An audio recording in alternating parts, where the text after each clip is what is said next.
Everyone welcome to my channel Gyanshree guys. आज के इस वीडियो में हम डिस्कस करेंगे यूजीसी नेट दिसंबर 2019 का पेपर, जिसका हमने पार्ट 7 डिस्कस कर लिया है।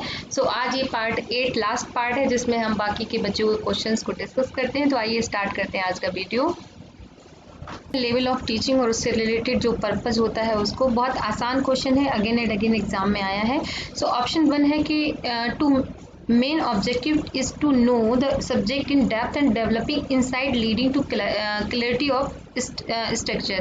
यानी कि हम बच्चे को उसकी जो इंसाइट है, जो उसकी सूझ है, उसको क्या करते हैं, डेवलप करते हैं, जिससे वो डेप्थ तरीके से चीज़ों को समझ पाए।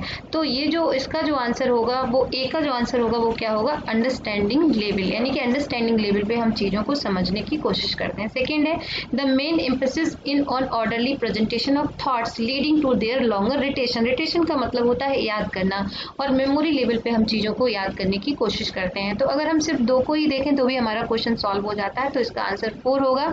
एंड सी का मतलब है क्रिटिकल थिंकिंग, और क्रिटिकल थिंकिंग जो होता है वो रिफ्लेक्टिव लेवल टीचिंग से रिलेटेड होता है, मननात्मक चिंतन जिसको बोलते हैं, मननात्मक स्तर बोलते हैं।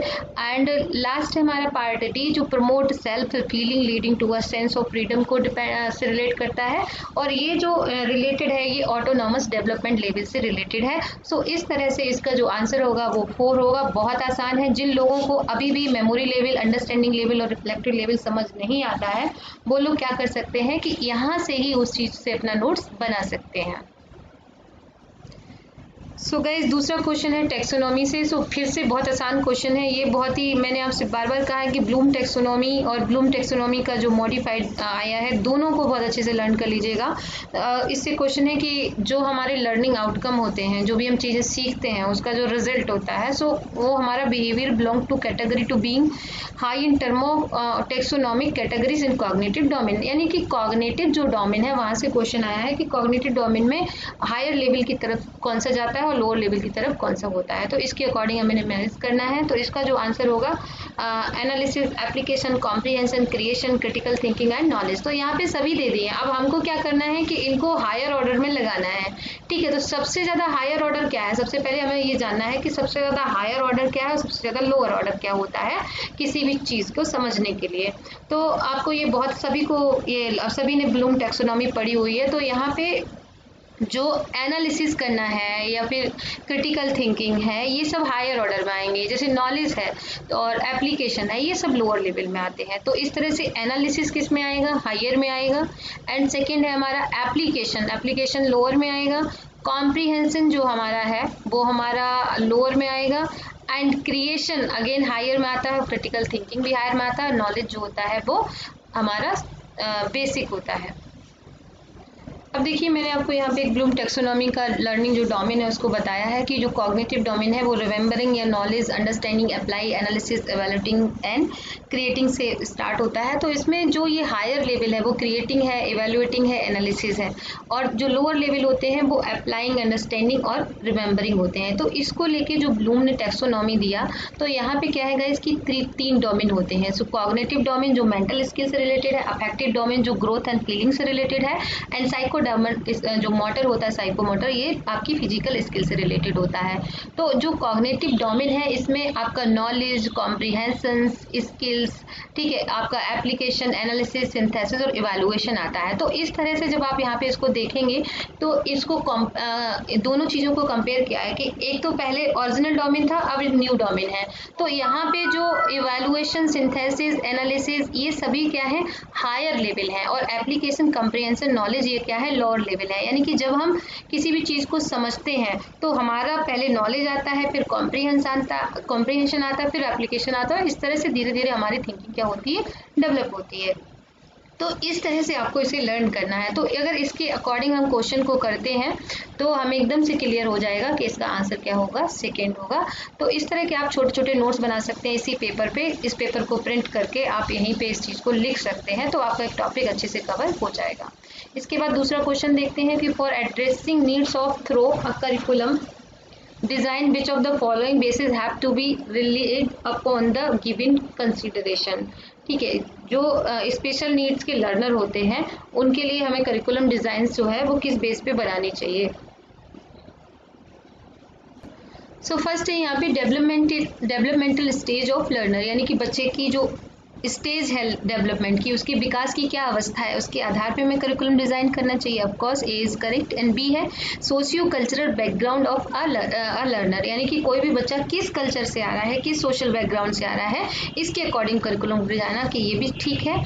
सी है हमारा dominant caste structure from which learner hello, यानी कि जो बच्चा है उसका कास्ट के अकॉर्डिंग, तो कास्ट, क्रीड, रेस, इन सब, जेंडर, इन सबको हमें हमेशा अलग रखना है, ये नहीं हो सकता है। एंड डी है mobility of the learners family, यानी कि उस बच्चे की जो फैमिली है उसका मोबिलिटी का है, वो कहाँ से आए हैं, है ना, और उनका रिसोर्सेज क्या है, तो ये सारी चीज़ों से हमें करिकुलम पे नहीं फर्क पड़ता है, तो डी नहीं हो सकता। और ई है cognitive characteristic of the learner, so ये 100% ट्रू होगा। तो इसके अकॉर्डिंग अगर हम देखते हैं तो आंसर इसका ए करेक्ट है, जिसमें ए, बी और ई सही है और 2 इसमें नहीं आएंगे। नेक्स्ट क्वेश्चन है गाइस, इंक्लूसिव एजुकेशन से है। Which of the following are needed for inclusive education to be successful, कि हम इसमें से क्या लें जिससे इंक्लूसिव एजुकेशन बहुत अच्छी तरह से रन हो सके। तो ए है हमारा यहाँ पे ability of train teachers in school, यानी कि अगर हम अच्छे टीचर्स रखेंगे तो डेफिनेटली इंक्लूसिव एजुकेशन बहुत अच्छे से रन हो सकती है। So A is correct answer. And B है ability of infrastructure in school, यानी कि क्या इंफ्रास्ट्रक्चर स्कूल में है, ये भी सही है। एंड सी है asking parent of children with special need to send their wards to special school, ठीक है। आप सबको बहुत अच्छे से पता है कि इंक्लूसिव एजुकेशन अलग स्कूल्स की व्यवस्था नहीं करती है, कि स्पेशल नीड्स के लिए अलग स्कूल ओपन करने की इंक्लूसिव एजुकेशन में बात नहीं की जाती है। वो जनरल बच्चों के साथ सभी को एक साथ बैठा के एजुकेशन देने की बात करते हैं, तो इसका मतलब है कि सी नहीं हो सकता है। एंड डी है appointment of trained counsellor in school, यानी कि काउंसलर को अगर हम रखते हैं तो इससे बहुत सारी प्रॉब्लम सॉल्व हो सकती हैं। सो इसका आंसर होगा ए, बी और डी, सी इसमें नहीं हो सकता है। तो जो सी दिया हुआ था ये आपको बहुत ही कंफ्यूज करने के लिए दिया था कि स्पेशल नीड के बाढ़ में अगर हम बच्चों को भेजें तो क्या वो इंक्लूसिव एजुकेशन होगा। तो अगर आपको इंक्लूसिव एजुकेशन का कंसेप्ट क्लियर था कि इंक्लूसिव एजुकेशन क्या बताती है कि सभी को इंक्लूड करना है, यानी कि किसी भी बच्चे को हमें अलग नीड के स्कूल में नहीं भेजना है। सो इस तरह से ये कंफ्यूज करने के लिए था, तो आपको इस तरह से भी ध्यान रखना है। अगला है an investigator bound to study the functioning of a school meant for tribal children, the most appropriate research design for the concept would be classified, ठीक है। तो ये तो बहुत क्लियर होता है कि एथनोग्राफिकल जो रिसर्च होती है जिसको निर्जाती अध्ययन बोलते हैं, वो कैसी होती है कि किसी भी कल्चर को जब आप स्टडी करते हैं, उन लोगों के साथ रह के स्टडी करते हैं, है ना, किसी ट्राइबल किसी जनजाति के बारे में स्टडी करते हैं, तो इस तरह की स्टडी को हम निर्जाती अध्ययन या एथनोग्राफी बोलते हैं। बहुत आसान क्वेश्चन था, डायरेक्ट था। नेक्स्ट गाइस हमसे एक्शन रिसर्च के बारे में पूछा गया है। तो एक्शन रिसर्च जो होती है वो होती है plan, act, observe and reflect से रिलेटेड। तो ये बार बार क्वेश्चन आता है, पेपर 1 में भी आता है, पेपर 2 में भी आता है। इसको आप एज इट इज याद कर लीजिएगा कि सबसे पहले प्लान ही आएगा, ठीक है, क्योंकि जब तक आप चीज़ों को प्लान नहीं करेंगे हम स्टार्टिंग नहीं कर सकते। प्लान, उसके बाद एक्ट करना, देन ऑब्जर्व करना, देन रिफ्लेक्ट करना। नेक्स्ट क्वेश्चन देखते हैं। नेक्स्ट क्वेश्चन है in the 8-fold noble path given by Buddha, which of the following is the basis of right knowledge? So right knowledge में क्या क्या आता है? So right knowledge में हमारा right faith आता है and right resolve आता है, ठीक है। इस क्वेश्चन को लेके बहुत सारे लोगों को कंफ्यूजन भी था, बट इसका जो करेक्ट आंसर है वो right faith and right resolve ही होगा। सो महात्मा बुद्ध ने जो 8-fold पथ बताया है, अष्टांगिक मार्ग बताया है, ठीक है, तो इसमें ये 8 हैं और इनको 3 पार्ट में डिवाइड किया गया है। सो ये 3 क्या है? सो यहाँ पे पहला है शिला, दूसरा है समाधि और तीसरा है प्रज्ञा, ठीक है। तो प्रज्ञा का मतलब होता है विजडम या फिर इंसाइट इसको बोलते हैं, और जो हमारा समाधि है वो मेडिटेशन से रिलेटेड होता है, और जो शिला है, ठीक है, इसका पाली वर्ड है शिला। तो इसमें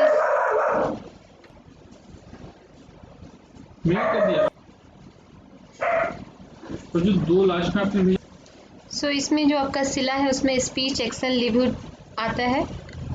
समाधि में हमारा effort and mindfulness and concentration आता है। कहीं कहीं पे इसमें 2 डिवीज़न किया गया है और सिला में 4 है और कहीं कहीं पे इस तरह का डिवीज़न है। तो ये देखना पड़ेगा आपको कि किस तरह से क्वेश्चन पूछा गया है। और विजडम में यहाँ पे राइट व्यू और राइट रिजॉल्व आता है। तो इस तरह से आपको ये क्वेश्चन तैयार करना है। तो अगर अब हम देखते हैं इसको, तो इसमें right faith and right resolve सही आंसर हो जाएगा। नेक्स्ट क्वेश्चन देखते हैं। Report building will be emphasised in which of the counselling paradigm. ठीक है, कि रिपोर्ट बनाना जो हम बनाते हैं कि रिपोर्टिंग करना है, तो वो हमारा रैशनल काउंसलिंग का पार्ट होता है। रैशनल का मतलब होता है हिंदी में तार्किकता। नेक्स्ट क्वेश्चन है, अकॉर्डिंग टू जैनिस philosophy when be possession and practice of right faith, knowledge and conduct, the influx of fresh karmic matter is blocked. It is in this stage is called, तो इस stage को हम क्या कहते हैं? इसको बोलते हैं संबर। तो संबर, आश्रम, बंद, निर्जरा, ये मैंने पिछले वीडियो में बहुत अच्छे से कराया था। जिन लोगों ने अभी तक नहीं देखा वो प्लीज़ देख लें। तो उसमें मैंने ये सारी चीज़ें बताई हैं और आज की क्लास में भी मैं इस चीज़ को डिस्कस कर दूंगी। तो जब हम लोग प्रैक्टिस करना बंद कर देते हैं फेथ का, तो उस कंडीशन को हम बोलते हैं। नेक्स्ट क्वेश्चन है, developing learning outcome based curriculum. तो हम इस तरह का करिकुलम बनाएंगे जिसमें लर्निंग आउटकम बेस्ड हो। ठीक है, द फॉर्मुलेशन ऑफ ऑब्जेक्टिव, यानी कि हम रिजल्ट से ओरिएंटेड करिकुलम बनाएंगे कि हमें 100% रिजल्ट चाहिए। तो जब हम अपने ऑब्जेक्टिव को फॉर्मुलेट करेंगे इन बिहेवियरल टर्म, यानी कि जो हमने ऑब्जेक्टिव्स बनाए हैं उनका प्रैक्टिकली एक्सपेक्ट क्या होगा, तो इसमें हमें सबसे बड़ा चैलेंज क्या आएगा? तो इसमें सबसे बड़ा चैलेंज आएगा फैक्ट और इन्फॉर्मेशन का, या कंसेप्ट और प्रिंसिपल का, या एप्लीकेशन और उसके यूज़ करने का, या क्रिटिकल एंड क्रिएटिव थिंकिंग का। तो आपको देखने से एकदम से पता चल रहा होगा कि बाकी सारी चीज़ें आसान होती हैं, बट क्रिटिकल और क्रिएटिव थिंकिंग को डेवलप करना थोड़ा सा मुश्किल होता है। तो इसका जो आंसर होगा वो 4 होगा।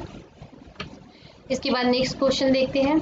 नेक्स्ट क्वेश्चन आपका रीडिंग कॉम्प्रिहेंशन से है। सो इसको चलिए सॉल्व कर लेते हैं, क्योंकि बहुत सारे लोगों को कन्फ्यूज़न है कि हम इस तरह के क्वेश्चन को कैसे सॉल्व करें।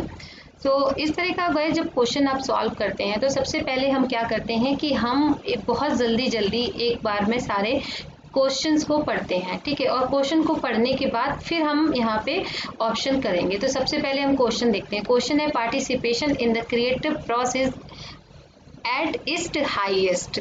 अब इसका आंसर हम देखेंगे, तो इसका आंसर सीधी सी बात है कि पार्टिसिपेशन। तो अब हम इसमें से कीवर्ड्स निकाल देंगे कि in the creative process and its higher. तो क्रिएटिव प्रोसेस में क्या है? तो इस तरह से जब आप देखोगे तो आप यहाँ पे ये सर्च करोगे कि ये जो वर्ड्स आ रहे हैं वो कहाँ पे दिए हैं, creative activity hence I must done. तो इस तरह से आप इसको एक बहुत ही जल्दी पढ़ लेंगे और एक बार पढ़ने के बाद आपको तुरंत पता चल जाएगा कि इसका जो आंसर है वो कहाँ पे दिया हुआ है। तो इस तरह से जब आप देखेंगे इसका जो आंसर है, इट ऑर्गेनाइज न्यू आइडियाज। ठीक है, तो अगर हम यहाँ पे देखते हैं कि इस लाइन में, तो creative of new values and organise new ideals of the good and of beauty. तो इस तरह से हमें इसका आंसर यहाँ पे मिल जाता है। इसके बाद अगेन सभी में हम ऐसे ही करते जाएंगे। तो इस तरह से रीडिंग कॉम्प्रिहेंशन के क्वेश्चन को आप बड़ी आसानी से सॉल्व कर सकते हैं। और मैं कहूँगी एग्जाम में जाने से पहले सबसे पहले आप रीडिंग कॉम्प्रिहेंशन को ही सॉल्व करें। फ्रेश माइंड से जब हम जाते हैं तो हम ज़्यादा अच्छा रीडिंग कॉम्प्रिहेंशन सॉल्व कर पाते हैं और हमारे जो ये नंबर भी होते हैं एकदम से सिक्योर होते हैं।